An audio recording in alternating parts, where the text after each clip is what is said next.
Si ignoras lo que ocurrió antes de que nacieras, siempre serás un niño. Cicerón. Una hora con la historia, un nuevo enfoque del pasado deshaciendo mitos, con Pío Moa. Estamos en una hora con la historia, una hora con don Pío Moa. Don Pío, muy buenas tardes. Hola, buenas tardes. Bueno, un episodio más contando la historia criminal del Partido Socialista, la historia criminal del PSOE. Si le parece, antes de meternos en materia, además hoy con un tema muy interesante, cuando el PSOE estuvo a punto de tener una escisión, ¿no? Sí, evidentemente la campaña de la que hemos hablado sobre la represión, que era una campaña de calumnias y falsedades esencialmente, pues no impidió que hubiera dentro del PSOE, lógicamente, una división de opiniones, vamos a decir, pero finalmente triunfaría la peor. Eso vamos a tratarlo hoy. Bueno, pero antes tenemos un editorial, insisto, todos los editoriales, los comentarios de don Pío Moa se pueden encontrar en su blog www.piomoa.es, donde además está la manera de poder ayudar y colaborar con este programa. Exactamente. Bueno, ahora últimamente hago comentarios primero, hago una especie de análisis de la democracia, porque la mayor parte de las discusiones sobre este tema son un poco fantásticas, ¿no? Porque parten de la idea de que la democracia es el poder del pueblo, el gobierno del pueblo, por el pueblo y para el pueblo, como decía Lincoln. Eso no es verdad. El poder es siempre sobre el pueblo. Y la democracia es una manera que tiene problemas, desde luego, pero es una manera de seleccionar las oligarquías. El poder siempre lo ejerce alguna oligarquía. Ahora, aparte de eso, hemos estado, casi siempre doy algunos temas de más actualidad. Por ejemplo, dice el PNV que los vascos y las vascas, los vascos y las vascas son el propio PNV, dice que no dan la mano a franquistas. Dice, como ha señalado Abascal, pues es lógico, porque lo propio del PNV es dar la mano a los asesinos etarras. Propio del PNV, del PSOE y del PP desde Rajoy, ¿no? Una vez más se demuestra que el antifranquismo es el cáncer de la democracia, ¿no? Por otra parte, los vascos siempre se han considerado españoles, y los mejores de ellos lucharon al lado de Franco. Pero ya mucho antes, a finales del siglo XIX, pues llegaron unos orates y convencieron a los más torpes de ser una raza superior, ¿no? Y de ahí viene toda esta historia criminal, ¿no? Que es, o sea, no solo el PSOE tiene una historia criminal, ¿no? Bueno, pues el orate aquel Arana, pues clamaba contra los vascos, porque según él se sentían hermanos de una raza tan inferior como la de los demás españoles, que decía él, son más parecidos a gorilas que a seres humanos. Eso le decía Arana, ¿eh? Sí, sí. Y por cierto, cosas así las estamos oyendo de Torra y de otra gentuza por el estilo, ¿no? Bueno, pues de igual modo, la ETA nació acusando a los vascos de un horrible pecado. El pecado consistía en que no la apoyaban para luchar contra los demás españoles. Sí. ¿Por qué han cambiado las cosas? Pues en muy gran medida por un clero realmente abyecto, ¿no? Y también hay que decir porque en cuanto empezaron a asesinar, hasta que no empezaron a asesinar eran un grupillo de chiflados y la gente los miraba como tales, ¿no? Pero cuando empezaron a asesinar, curiosamente recibieron apoyo de todas partes, ¿no? No solo del clero, de Francia, de Argelia, de la oposición antifranquista, en fin, una cosa muy significativa, ¿no? Y hay que decir también que la ETA, desde la transición, gozó de un estatus moral privilegiado, porque claro, era antifranquista de verdad, no como la mayor parte de los que salían entonces, ¿no? Y como era antifranquista, era demócrata. Por lo tanto, se buscaba una salida política a sus asesinatos, es decir, reconocer los asesinatos como una manera de hacer política. Y ese estatus se lo conocieron todos los demás partidos, excepto partidos que no habían luchado contra el franquismo, excepto los comunistas, ¿no? Y solo Aznar aplicó el Estado de Derecho a los asesinos, que luego fueron rescatados y vueltos a reconocer por los delincuentes de Zapatero y Rajoy, ¿no? Porque hacer de la hacer del terrorismo, ¿no? Del asesinatos y más, hacerlo una especie o sea, como una manera de hacer política, Sí, pues sí. eso es más criminal aún que el propio terrorismo. Claro, y blanqueándolos, ¿no? Claro, además es una cosa absurda. Si el franquismo fue una dictadura, como ellos dicen, una dictadura brutal, entonces la ETA tenía razón. Entonces el Grapo tenía razón, entonces Carrillo tenía razón. Y los demás, que solo se volvieron antifranquistas después de Franco, pues habían sido colaboradores de aquella dictadura genocida, según la dicen. En fin, es siempre la misma historia. Otro tema que he tratado en el blog es de Franco y Negrín como un problema moral. Le decía, si contra la beatería de los contempladores del futuro de chistas, pues la izquierda y los separatistas tienen toda la razón al dar vueltas constantemente a la cuestión de Franco, porque es precisamente la cuestión clave de la democracia.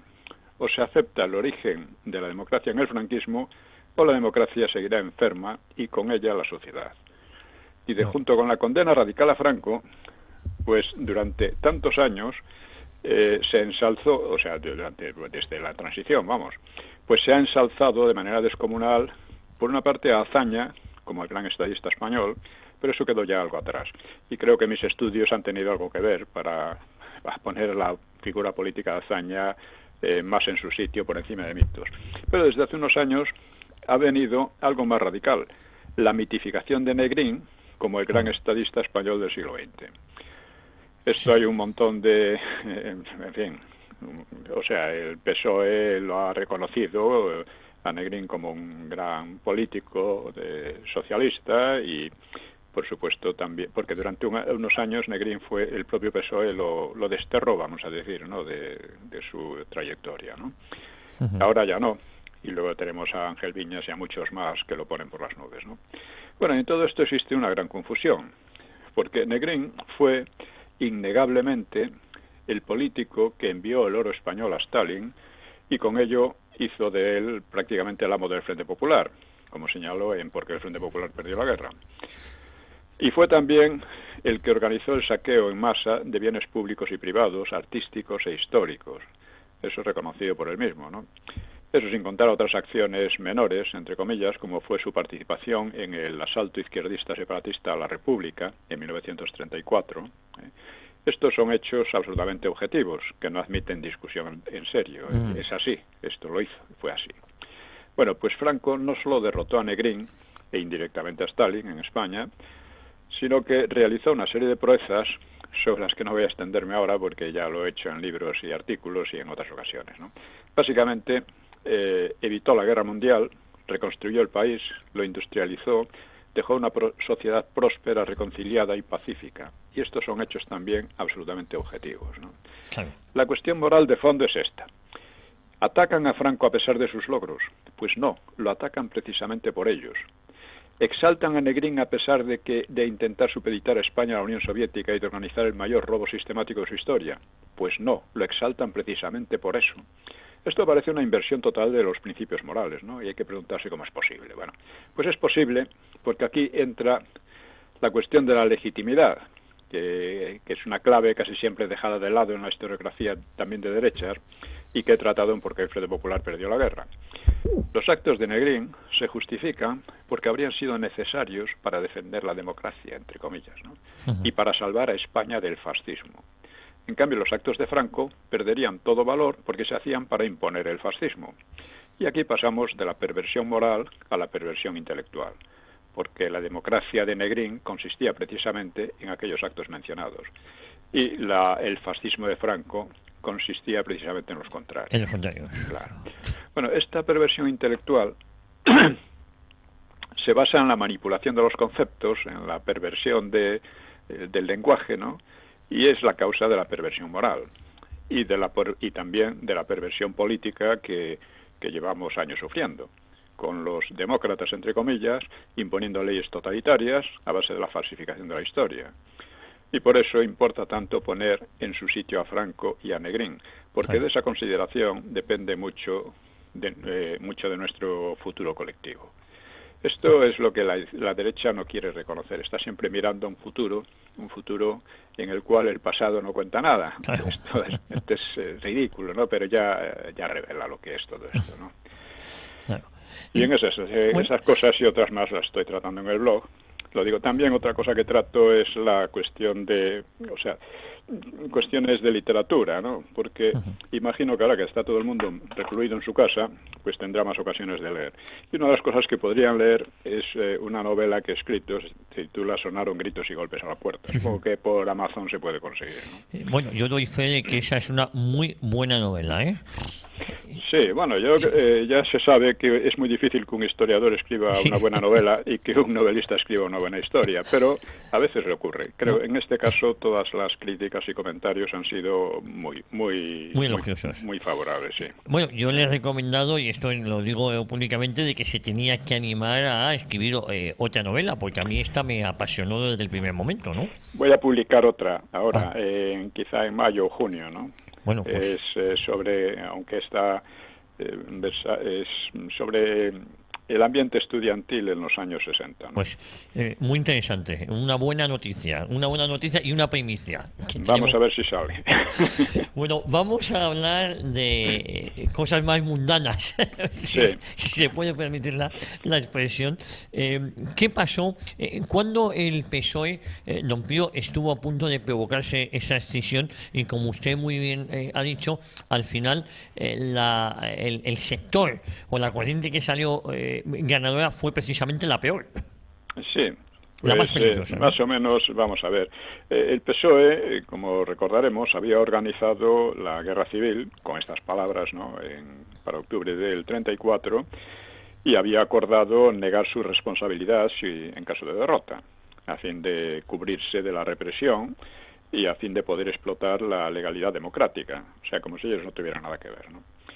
Realmente, este ardid, ¿no?, pues le estaba dando resultado, aunque políticamente era comprometido, porque por una parte negaba la evidencia y además contradecía su versión de que en España se había instalado el fascismo. Uh-huh.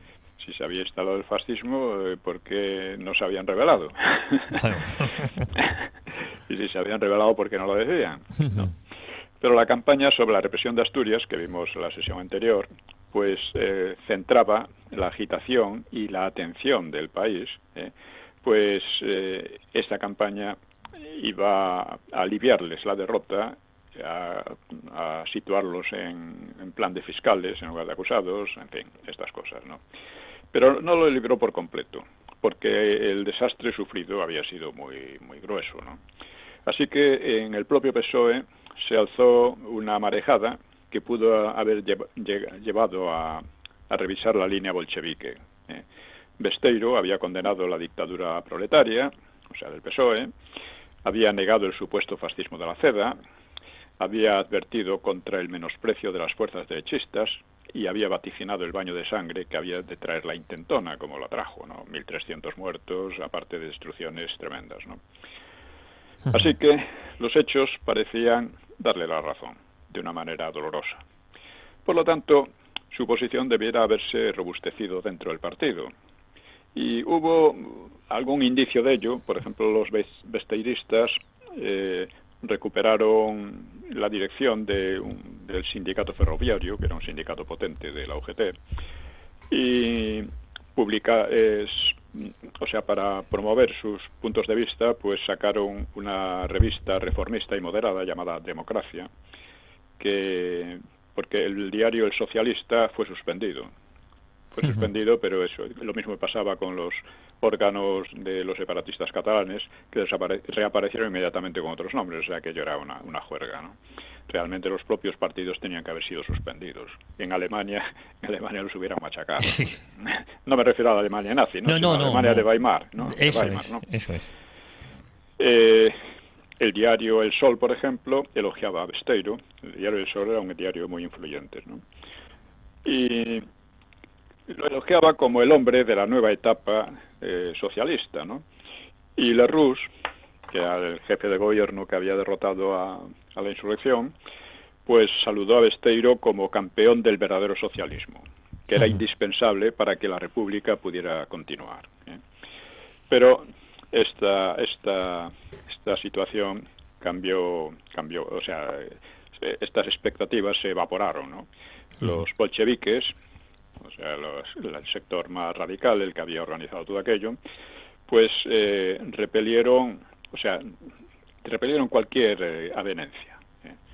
Una anécdota significativa que cuenta Amaro del Rosal, que fue uno de los principales dirigentes de la insurrección, pues dice, el Andrés Saborit, que era partidario de Besteiro, visitó una vez a los detenidos y tendió la mano a Largo Caballero. Pero Largo Caballero se la rechaza con un gesto brutal, negándole la palabra. Y Saborit, abochornado, cabizbajo, se retira y desaparece entre el desconcierto de los visitantes. Araquistain, que era el intelectual de toda esta bolchevización, pues se dedicó a vapulear al reformismo desde las páginas de la revista Leviatán, y llamando a los besteiristas pues mentecatos y deficientes mentales y derechistas, ¿no? Besteiro se defendió con timidez desde su revista Democracia, pero estaba frenado sentimentalmente y estaba cogido en las redes de la campaña por la amnistía y de la campaña por las supuestas torturas y asesinatos de Asturias, ¿no? Así que no le quedó más remedio que apoyar toda aquella juerga sin entusiasmo, porque era una presión sentimental y emocional muy fuerte, ¿no?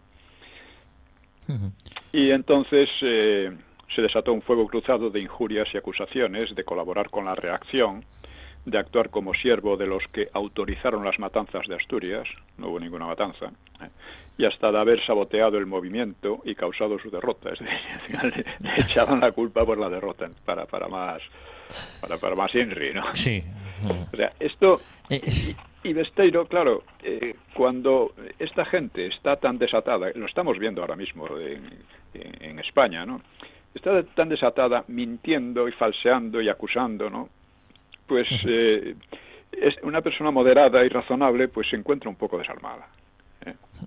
Así, por ejemplo, un folleto de las Juventudes Socialistas decía: después de ahogada la revolución, los reformistas pretenden caer sobre las organizaciones sindicales como grajos sobre un cadáver. Todos los medios son lícitos. Los militantes encarcelados tienen, pues, el camino libre para los militantes están encarcelados. Por lo tanto, tienen el camino libre para sus repugnantes acciones. La burguesía les aplaude y les ayuda.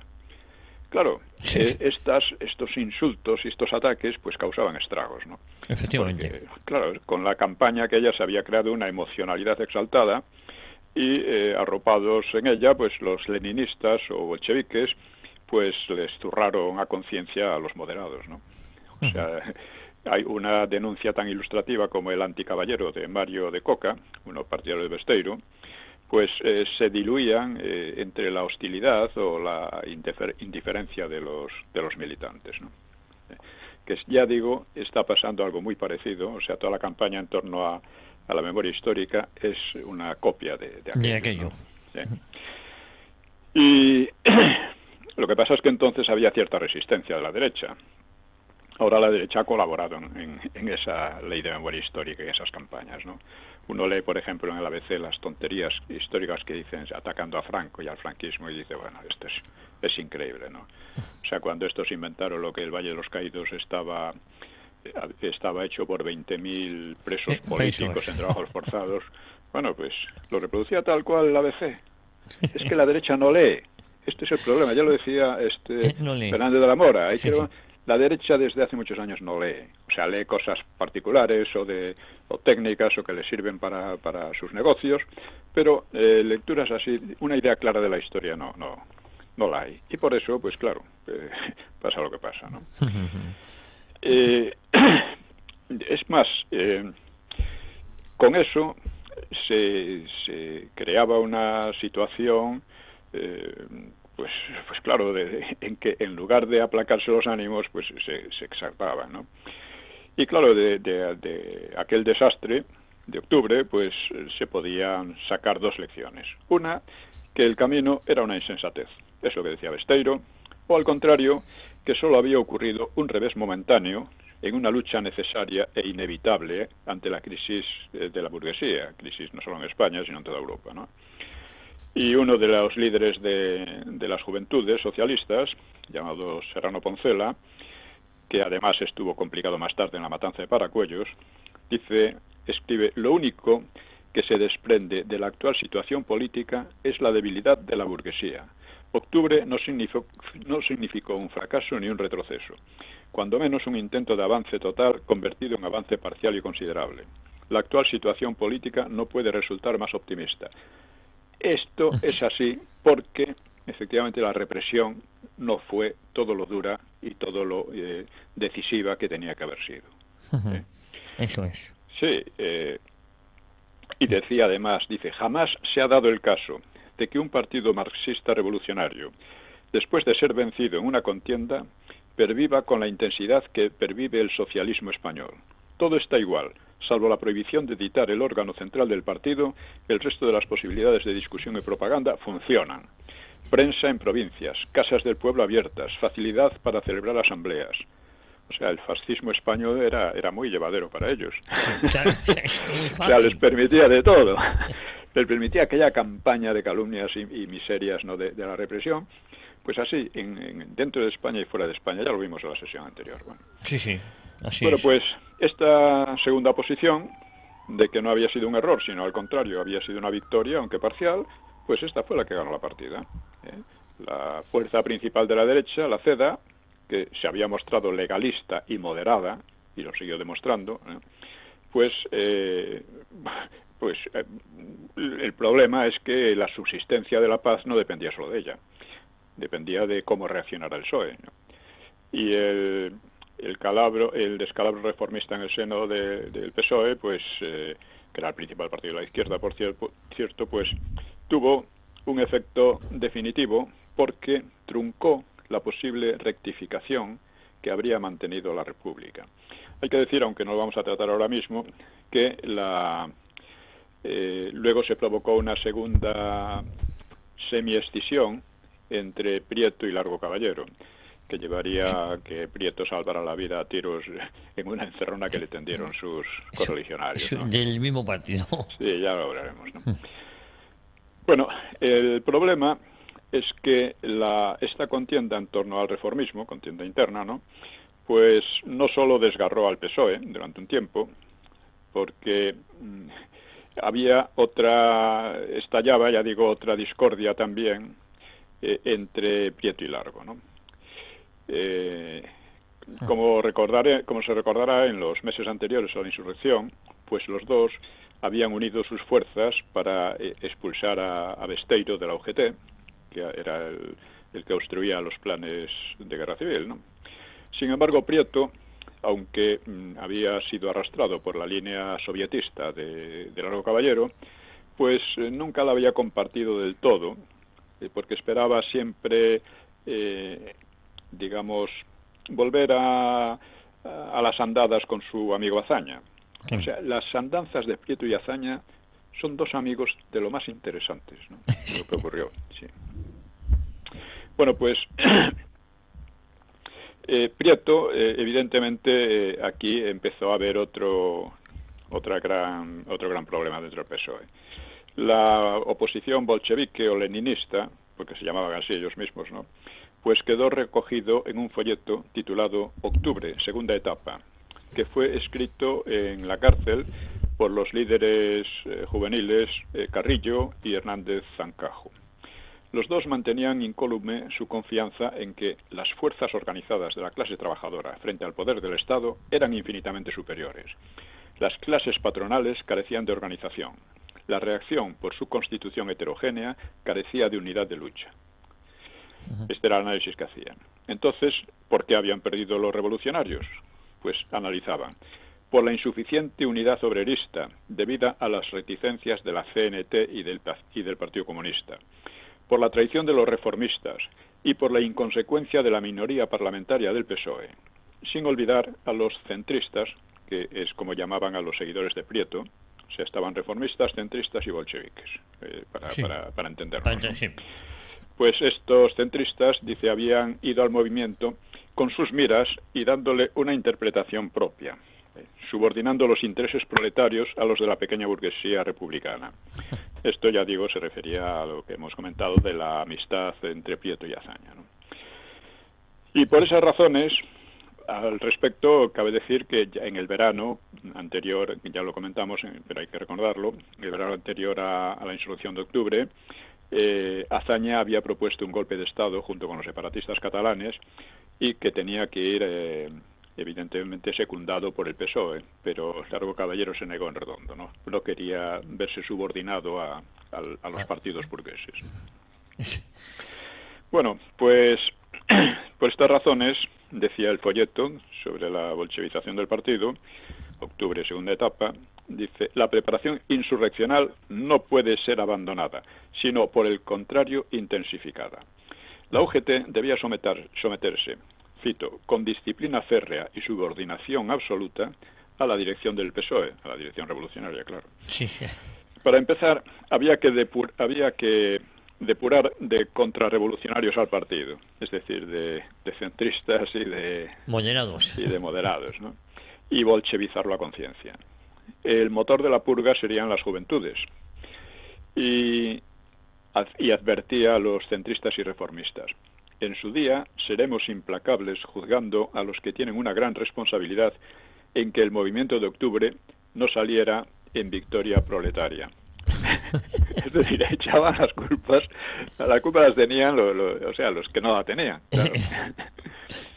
Bueno, Prieto acusó evidentemente el latigazo de octubre, en la revista Octubre, el folleto Octubre, y replicó en 5 artículos en su periódico El Liberal de Bilbao. Prieto estaba fuera de España, pero es igual, tenía un periódico en Bilbao y en él hablaba, ¿no? Sí. Escribía. Decía: los insultos de traidor con que le obsequiaba Octubre, pues le habían hecho sangrar, dice, por venir de camaradas. Pero esquivaba con maña el debate doctrinal y recurría al sentimentalismo en torno a los presos. Dice: ante todo y por encima de todo me interesa la amnistía. Usted oye, yo qué sé, al Sánchez, al doctor, y que entonces ponerse sentimentales y ñoños, igual que a la Iglesia, ¿no? Bueno, pues sí. Ante todo y por encima de todo me interesa la amnistía. Dice: no me perdonaría nunca, política ni personalmente, el que por no haber agotado todos los recursos a nuestro alcance para obtener la amnistía, la hubiésemos diferido o imposibilitado. Dice: estos recursos se concretaban en un extensísimo frente electoral que, comprendiendo a todos los sectores obreros que en él quieran entrar, abarque también a los elementos republicanos. Nadie sabía cuándo habría elecciones, pero él trataba de desviar hacia las elecciones la disputa, ¿no? No decía: hay que prepararse para una segunda insurrección, no, dice: la amnistía es lo que importa, ¿no? La campaña, o sea, el de la campaña por el terror de Asturias, supuesto terror de Asturias, pues él la utilizaba a su manera. Hay que buscar la amnistía de los presos, ¿no? Así que Prieto era muy escurridizo, ¿no? Y se valió de González Peña, que recordemos lo que pasó con él, lo vimos en la sesión anterior. Era el dirigente principal de la insurrección de Asturias y al mismo tiempo claudicó rápidamente y los propios mineros lo perseguían para fusilarle. Bueno, pues dice Prieto que González Peña, a quien no creo se ponga en entredicho por tibieza revolucionaria, pues lo utilizó para desechar la bolchevización, porque González Peña no quería saber nada de eso, ya había tenido bastante, había escarmentado, ¿no? Y invocaba las tradiciones, dice, creadas por aquel hombre indiscutible y adorado por nosotros que se llamaba Pablo Iglesias. No tenía que ver con Pablo Mansiones. Sí, con el Cometa. Es anterior. Pero era igual de fanático, ¿no?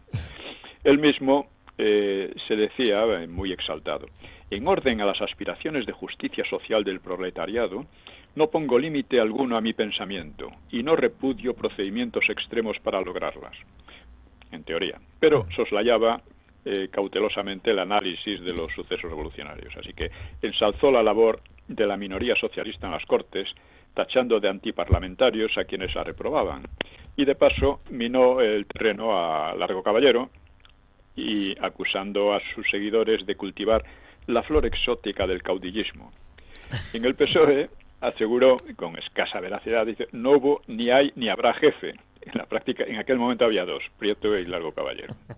Largo Caballero en la cárcel y Prieto en el exterior, pero que seguían influyendo, operando, hablando y escribiendo como si nada, ¿no? Bueno, pues el folleto de los bolcheviques, Octubre, se convirtió en piedra de toque de las dos posiciones. Prieto tachó a los jóvenes de inexpertos y excedidos en sus funciones y procuró aislarlos de los militantes adultos, en los que había gente más escarmentada, ¿no? De hecho, dio rango semioficial al escrito de Hernández y Carrillo, o sea, el escrito de Octubre, segunda etapa, y lo elogió como plausible, acertado, y al aprobar la propuesta y criticar el anquilosamiento de la Segunda Internacional. Esto era lo que hacían estos, ¿no? Los Carrillo y compañía. Porque el Partido Socialista estaba en la Internacional Socialista o Segunda Internacional, no en la tercera o Comintern, pero dentro de ella era el partido más radicalizado, también con el austríaco, que había intentado una insurrección también.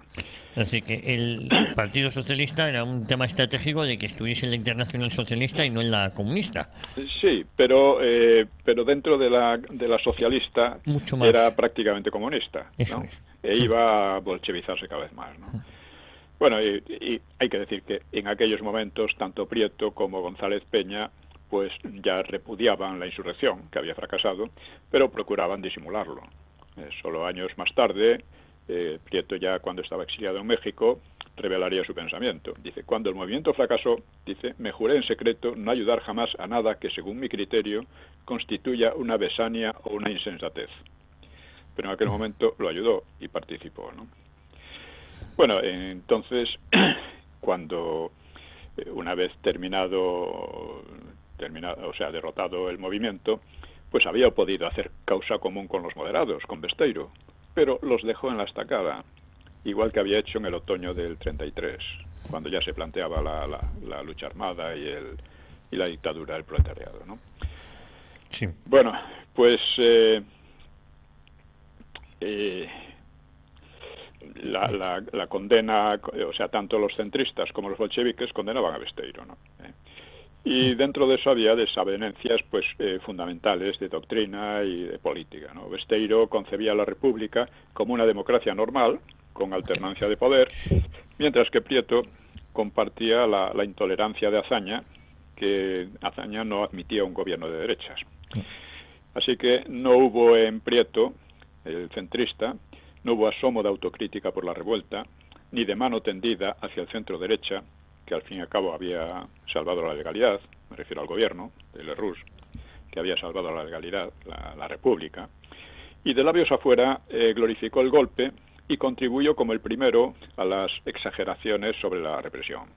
Hasta intentó promover, con vistas a una nueva unidad de izquierda, el programa antidemocrático que él mismo había pergeñado para la revolución de 1934. Y que luego terminó abandonándolo porque a Azaña no le gustaba tanto radicalismo, ¿no? Bueno, si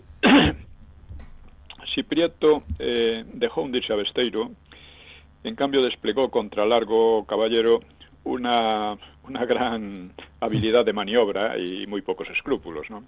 Comprendiendo la popularidad de Largo, pues trabajó por denigrarlo como irresponsable y como falto de valor. Aireó su dimisión de la ejecutiva pocos días antes del golpe, causada, como hemos visto, por una intriga del mismo Prieto. Al poco de la revuelta corría por prisiones y organismos del partido la carta de unos jóvenes asturianos presos con frases añadidas que, sin nombrar a Largo Caballero, al que llamaba ya el Lenin español, pues lo trataban de... O sea, le juzgaban como que padecía anemia mental y una pueril manía de la revolución permanente, ¿no? Y Largo, claro, que estaba en la cárcel, pues protestaba con amargura. Dice, envenenan las conciencias de manera falaz y cobarde por medio de misivas a los presidios. Y estaba bien clara la mano de Prieto en estos mensajes. Todos ellos jugaban sucio, absolutamente, ¿no? Unos empeñados en seguir con lo de la revolución, los otros que no se atrevían a ponerse abiertamente en contra, pero trataban de socavarlos por estos medios, ¿no? Sí. Aparentemente Prieto tenía las mejores bazas, porque estaba en libertad en Francia y en Bélgica, y allí se había exiliado, ¿no? Y disfrutaba de fáciles relaciones con el interior, mientras que la plana mayor de sus adversarios, de los bolcheviques, pues seguía entre rejas. Carrillo estaba entre rejas, Zancajo también, etcétera, ¿no? Y Largo, claro. Hasta que, por cierto, Largo terminó siendo exonerado. Indultado, ¿no? No, indultado no, exonerado. Que no había hecho nada, no había pruebas de que hubiera dirigido nada ni hecho nada, ¿no? La justicia era en fin. Bueno, igual que Azaña, ¿no? Entonces también. Sí, no, pero Azaña era distinto porque Azaña no le pudieron coger con las manos en la masa, claro, ¿no? Estaba claro, pero el Largo Caballero era el que había estado predicando y organizando todo, ¿no? Durante meses y abiertamente, además no se callaba, ¿no? Y entonces no. Por cierto, que Carrillo, que también estaba en la cárcel, cuando fue exonerado Largo, dijo, bueno, y nosotros también, ¿no? Eso mientras decía que había que volver a las andadas. Es algo que uno lo ve así y dice, bueno, ¿cómo se puede llegar a esto? Es como lo de Franco y Negrín, de lo que he leído antes, ¿no? Sí. Bueno, por otra parte, Prieto tenía buena parte del dinero que habían robado en los asaltos a bancos durante la Revolución de Asturias. Sin embargo, a pesar de estas ventajas, pues tenía otras desventajas, ¿no? Como señala Amaro del Rosal ya hemos dicho quién era, ¿no? Dice, él mismo, que estaba encarcelado, y uno que era uno de los líderes, dice, la cárcel de Madrid, aunque parezca paradójico, fue el centro de dirección política y de organización más importante de la España democrática, que es lo que llaman la democracia, ¿no? No debe olvidarse que para Rosal, pues, democracia equivalía a sovietismo, ¿no? El 17 de noviembre de 1934, al mes de concluida la insurrección, pues se reconstruía en presidio la dirección de la UGT y de sectores del PSOE, ¿eh? De la cárcel salían diariamente, dicen ellos, dice Amaro, de la cárcel salían diariamente la correspondencia, las circulares, las orientaciones de la dirección. A la cárcel venía diariamente la correspondencia y los problemas de las organizaciones. En la cárcel se desarrolló el proyecto de editar el semanario Claridad, que pasaría a convertirse en órgano del sector revolucionario.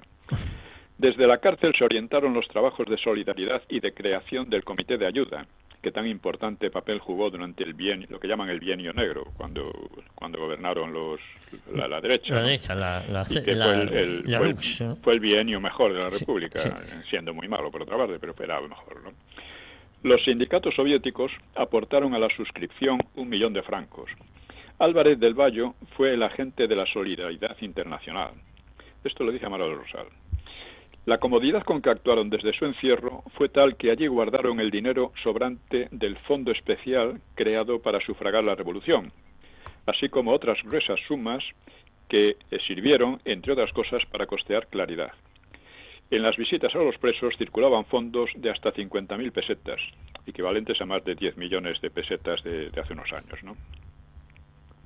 Es decir, que tenían dinero, tenían todas las facilidades de expresión abiertas y lo que pasa es que, claro, Prieto tenía el dinero de Asturias, robado en Asturias, y estos otros, pues, de las colectas que estaban haciendo. Bueno, esta actividad habría sido imposible si no fuera porque las autoridades lo permitían. Claro. Dice, en concreto, dice Amaro, la comprensión, sentimientos democráticos y liberales del director de la prisión, señor Elorza, permitió que a partir de mediados de noviembre, en la quinta galería de políticos, funcionaran las direcciones nacionales de la UGT, del Partido Socialista y de la Federación Nacional de Juventudes Socialistas, así como las secretarías de algunas federaciones nacionales de la UGT, con sus reuniones, conferencias, correspondencia y manejo del dinero. El director de la cárcel, por cierto, el tal Elorza, pues sería fusilado en Burgos por los nacionales cuando se reanudó la guerra en 1936.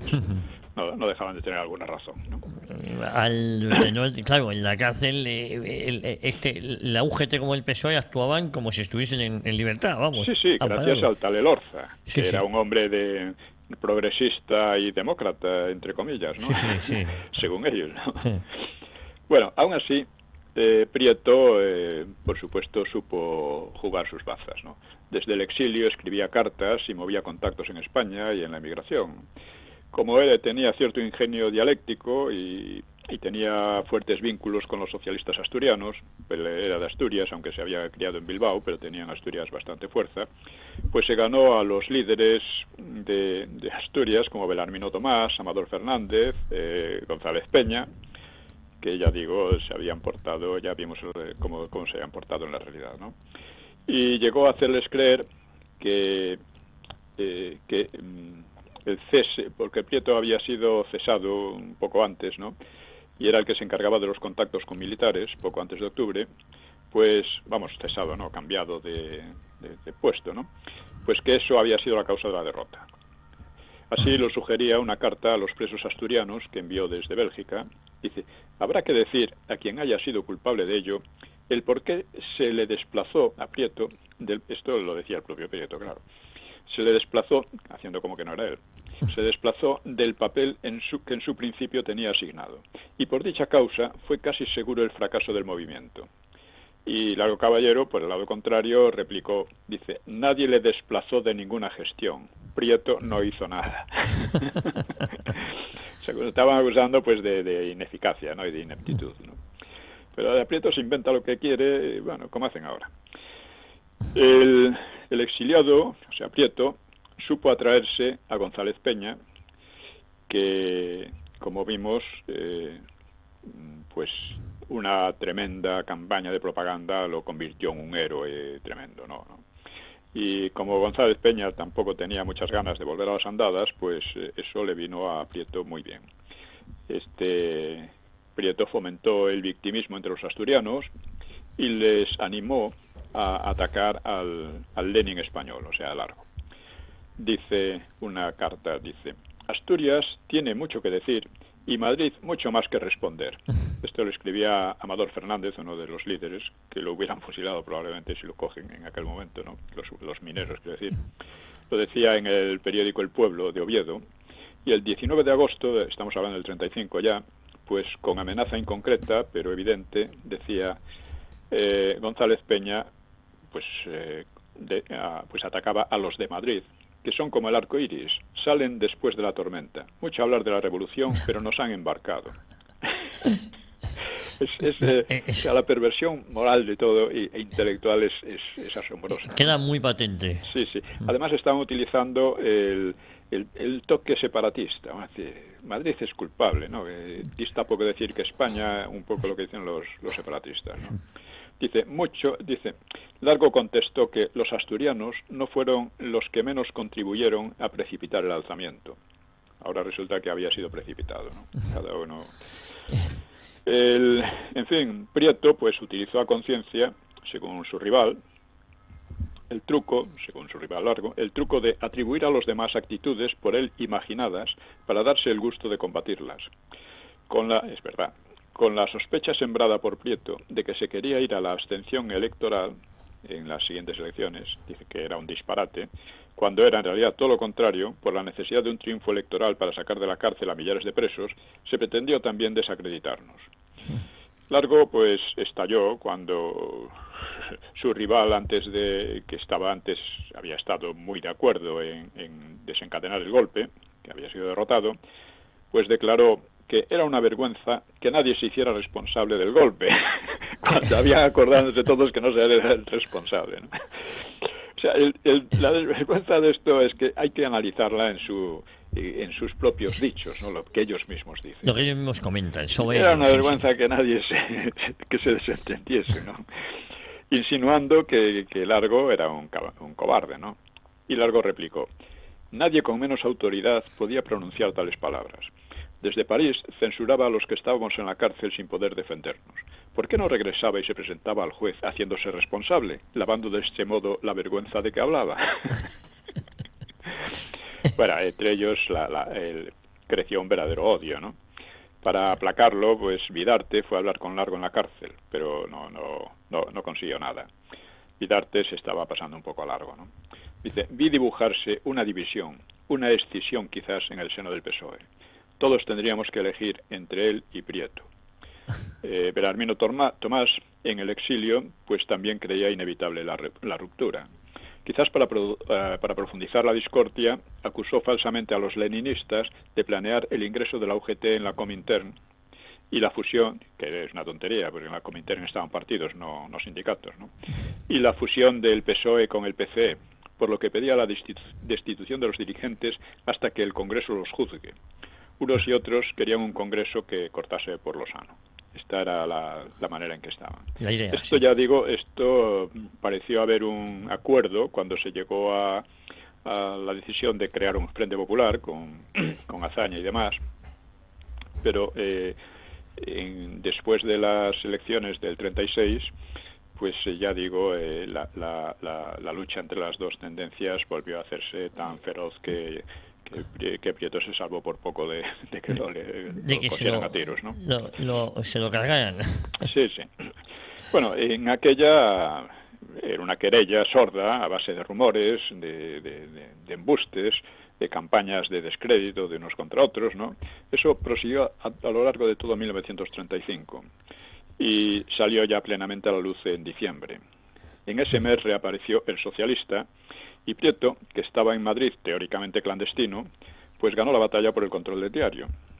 Y porque tuvo de su parte al director, que era Julián Zugazagoitia, que luego en la guerra había sido ministro del Interior en una época de una represión feroz y que fue fusilado después de la guerra. Bueno, que Zugazagoitia había sido antes un gran campeón de la revuelta, pero se impuso a los redactores leninistas como Serrano Poncela y Cabello.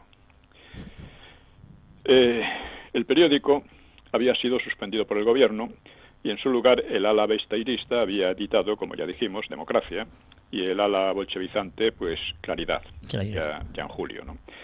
Al volver a la calle el órgano oficial, la ejecutiva del partido exigió la desaparición de los otros dos, pero solo obedeció Democracia, solo obedeció Besteiro, con lo cual perdió su medio de expresión del sector moderado. Con lo tal quedó ya derrotada, ¿no? Por su disciplina. Cuando terminó la guerra, Besteiro dijo que habían cometido el error más grave, que era echarse en manos del sistema más brutal que había conocido la historia. Era el comunismo, y fue ¿no? condenado a prisión perpetua. Esas prisiones perpetuas duraban muy poco, pero fue condenado porque precisamente se había mantenido disciplinadamente en un partido que había predicado y organizado la guerra civil.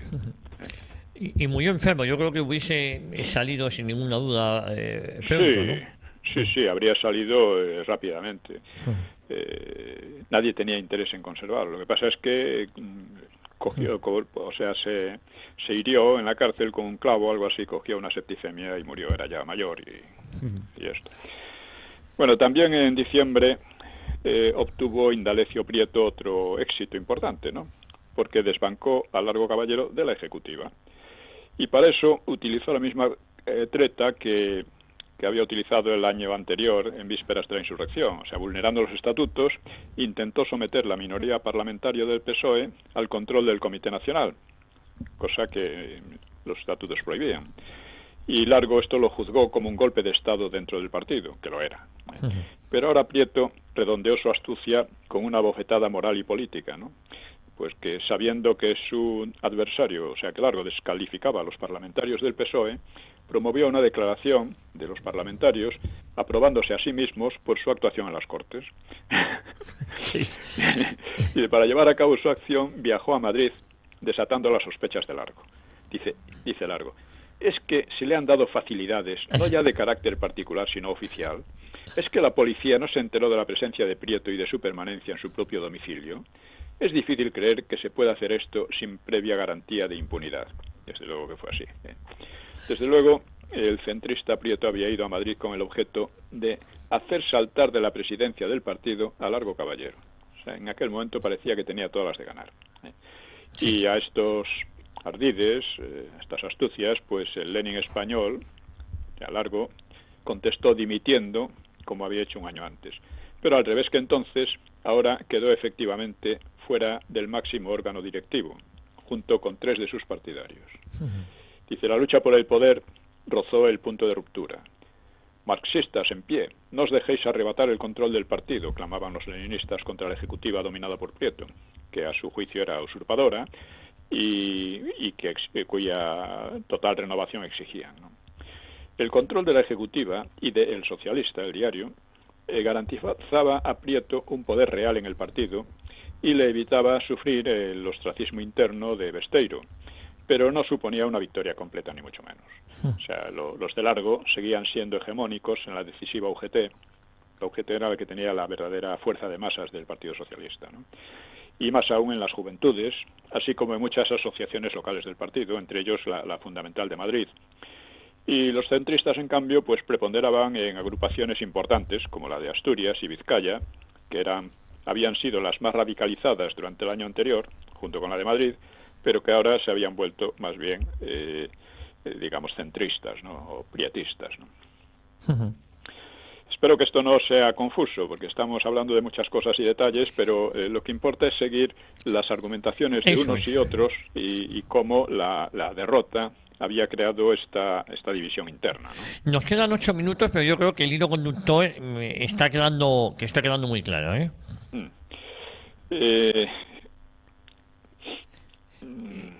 Bueno, es decir, Largo, por ejemplo, Largo Caballero se quejaba de que el deseo de aparecer en la prensa impulsaba a algunos diputados del PSOE a facilitar noticias que solo las podía dar la directiva.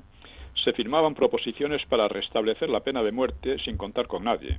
Se autorizaban proyectos de ley o proposiciones incidentales de los partidos enemigos, etcétera. Sobre todo, claro, por esto el líder bolchevique, o sea, el Largo, pues había abandonado en abril del 34, o sea, antes de la insurrección, la presidencia de la minoría. Había pretendido la retirada total, pero no lo había conseguido, ¿no? Bueno, en la práctica, a finales de 1935 existían dos partidos socialistas enfrentados, cada uno con su órgano de expresión y su línea política. Sí. Era la crisis interna más dura y peligrosa desde la fundación del PSOE, en 1879. En fin, pero en otra crisis decisiva. Había también habido una crisis importante cuando el fracaso de la huelga revolucionaria de 1917, ¿no? Y hubo un momento también, poco después de la Revolución Soviética, en 1919, el PSOE había estado próximo a meterse en la Comintern, en la Tercera Internacional, ¿no? Pero eso no había ocurrido. Bueno, en la crisis del 35, el sector de Prieto quería cambiar la línea revolucionaria de octubre para sustituirla por una alianza estratégica con la izquierda burguesa, o sea, con Azaña, sobre todo con los azañistas, que esto es lo que daría lugar al Frente Popular, y intentar un retorno al primer bienio republicano, que había sido caótico, por cierto, ¿no? Solo que los sucesos ocurridos desde el 33 no habían sido en vano y hacían muy difícil, o sea, hacían prácticamente imposible el retorno al primer bienio, ¿no? Muy complicado, efectivamente. Sí. Además, Prieto y los suyos carecían de doctrina y tenían que disimular su verdadero propósito mediante estentóreas renuncias de la represión, exigencias de amnistía, etcétera, ¿no? Esto es muy típico, que exageraban por una parte para ir por otra, en otra dirección. Exageraban el ataque a la derecha y todo eso, pero lo hacían para ir en la dirección a una nueva alianza con las izquierdas republicanas, ¿no? Así es. Claro, los otros le acusaban de supeditar los intereses del proletariado a los de la pequeña burguesía, Azaña y compañía. Sí. Bueno, la renuncia centrista a la revolución no debe confundirse con una postura socialdemócrata o moderada, al estilo de la de Besteiro. Obedecía más bien a la mayor afinidad de Prieto con el radicalismo jacobino de Azaña que con el marxismo, que era la doctrina oficial del PSOE. Y ello no impedía a Prieto apelar al marxismo cuando le parecía conveniente, aunque no creía en él. Realmente Prieto ni era marxista ni era nada, era un político oportunista según viniera, según soplara el viento, ¿no? Largo sí era marxista, mucho más Otra cosa es que supiera mucho de marxismo, pero bueno, digamos que el marxismo español siempre fue bastante brutillo, ¿no? Sí, teóricamente, muy primario. Sí, en teoría no tiene ni un solo pensador de interés, ¿no? Y, en fin, este Prieto tenía una trayectoria que nunca había sido moderada. Ya se había distinguido en la huelga revolucionaria de 1917, con la que empezamos esta serie sobre la historia criminal del PSOE, que fue la primera intentona del siglo XX para destruir por la violencia el normal desarrollo de la política, según ha dicho un comentarista en relación a la posterior dictadura de Primo de Rivera, que no fue la primera fue la de socialistas. Y en aquella ocasión Prieto había escapado, siempre escapaba, ¿no? Conseguía escapar a pesar de ser gordo. Era escurridizo. Sí, luego había vuelto, había aprovechado el desastre de Anual para acusar sin fundamento a Alfonso XIII de tener responsabilidad directa en él, y con ello había, junto con el terrorismo anarquista, pues había contribuido a llevar al régimen liberal de la Restauración a la ruina y al país a la dictadura de Primo de Rivera, que por cierto fue muy, muy positiva, ¿no?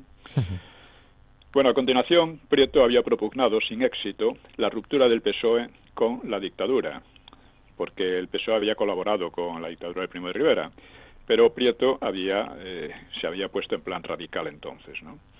Y cuando Primo de Rivera se marchó a principios de 1930, pues había logrado arrastrar al PSOE a las conspiraciones republicanas, que Largo entonces las despreciaba, y la retórica de Prieto, que era muy agresiva, se conjuntaba con la de Azaña, que también era un promotor abierto del extremismo. Él mismo lo decía: no seré yo quien predique la moderación. Es una frase de Azaña, ¿no?